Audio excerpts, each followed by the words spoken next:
Ever since Charles Topham Hatt's visit to the Albuquerque Railway, people flocked to see all the excitement over the trains, but this gave Dan, Fowler, and Robert a huge amount of work to do, and they were often unable to complete important tasks. Philip Richardson, their controller, noticed the strain and decided to purchase an extra engine to help out with the workload.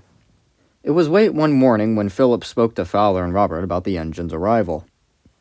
"Here real soon, there's going to be another engine coming to help us on our railway, and he will be living here permanently, so greet him well and make him feel at home." "Will do, sir." "Is it a steamy or a diesel?" "It is a large steamy." "Whoopee." "He should be here any minute, so get ready to greet him. I must go now, but I'll see you two later." And Philip walked away, leaving Fowler and Robert waiting for the new engine. "I wonder if he'll be nice, like Dan." "Well, since he's a steamy, I now couldn't care less." "Thanks, Robert. Very nice of you." Just then, they heard a distinctive whistle carrying on the breeze. "That must be him." "And that's my calling to leave. I don't care who this guy is anyway." And Robert purred away. "All right, then. Be an ignorant yellow school bus. Your choice." Then the large engine slowly chuffed up to Fowler with a warm smile on his face. "Well, hello there. You must be the new engine, I presume." "That's right. I'm here to help out with your growing workload." "That's good to hear. My name is Fowler. What's yours?" "Mine is Clyde. Nice to meet you." "Where have I heard this guy's name before? I guess Clyde is just a common name." "Well, it's nice to meet you too, but I sadly gotta cut our meeting short. I gotta shunt an express coach for someone, so I'll see you around." "All right, see you later." And Fowler chuffed away.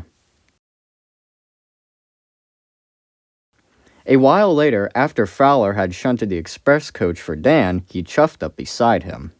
"Have you seen the new engine yet? He's really nice." "I have not. What's he look like?" "Well, he has a 462 wheel configuration. He has all black paintwork from boiler to tender, and his tender says Union Pacific on it in white font. Oh, and he has this really distinctive whistle." That sounds eerily familiar. Did you catch his name by chance?" "Oh, yes. I believe he said his name was, Clyde, I think." "Clyde? Oh my goodness, he's okay."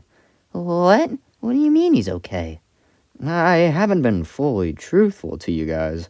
You see, remember the story I told you about an engine that nearly killed all his passengers?" "Yeah?"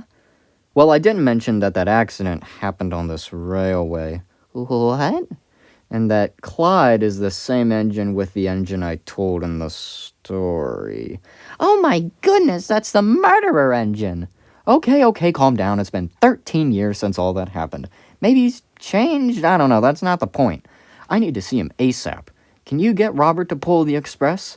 I gotta get to Clyde right away." "Will do." Soon after they talked, Dan quickly chuffed up next to Clyde. "Clyde, you're okay." "Dan, oh my, it's good to see you." "But I thought you were, dead." "You thought I was dead? I thought someone had told you after the accident I got an overhaul." "And that's what I need to talk to you about, Dan." "Oh, hey, sir. It seems you found that Clyde was brought back into service." "And you didn't tell me? Clyde was my best friend and you failed to tell me about this?" "Well, what happened was that he did indeed get overhauled. I spent a lot of money trying to mend him, and in the end our small railway ran out of funds to bring him back into service. So I never told you he'd be okay. I didn't want to boost your spirits into thinking he'd come home. I don't know what to say. Philip, have you lost respect for me?" "No, Dan, it's just I didn't want to hurt you any more than the situation already did." "I'd rather know the painful truth than be told a painless lie, Philip. I thought we respected each other, but I guess not." "Guys, stop bickering. You want to know what happened? Okay, I'll tell you." Just as he began to tell his story, Fowler quietly chuffed up behind the big engine and eavesdropped on what was going on. The reason it seemed like I had become this evil, no-good engine was actually caused by a previous overhaul. The technicians accidentally put a damaged part into me from a crashed engine, and it really messed with my stability.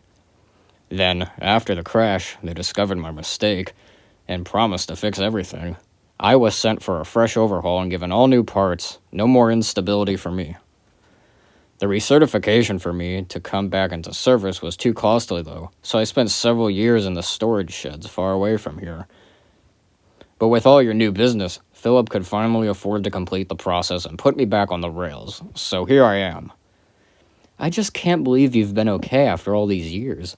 And now, after all this time, we can finally work together again? I'm so happy. I'm so happy as well, Dan. It's great to be working again, but more importantly, working with my best friend. And the two were very happy that they were finally reunited. But now, it was getting very late in the day, and so they would need to cut their celebrations short. It appears it's time to hit the hay. But there's only 3 berths, and there's 4 of us. Well, I'll give up my berth for Clyde, and I'll sleep in a siding somewhere. Thank you, Dan. Later that evening, Clyde, Fowler, and Robert were resting soundly in the shed. Lovely shed this is. It's our little home for the evening. Well, it's splendid. And Clyde drifted off to sleep, leaving Fowler with his thoughts. He was happy for Dan to see his old friend, but he made sure to keep an extra eye open just to make sure Clyde wasn't a ghost for the old tale Dan once told him.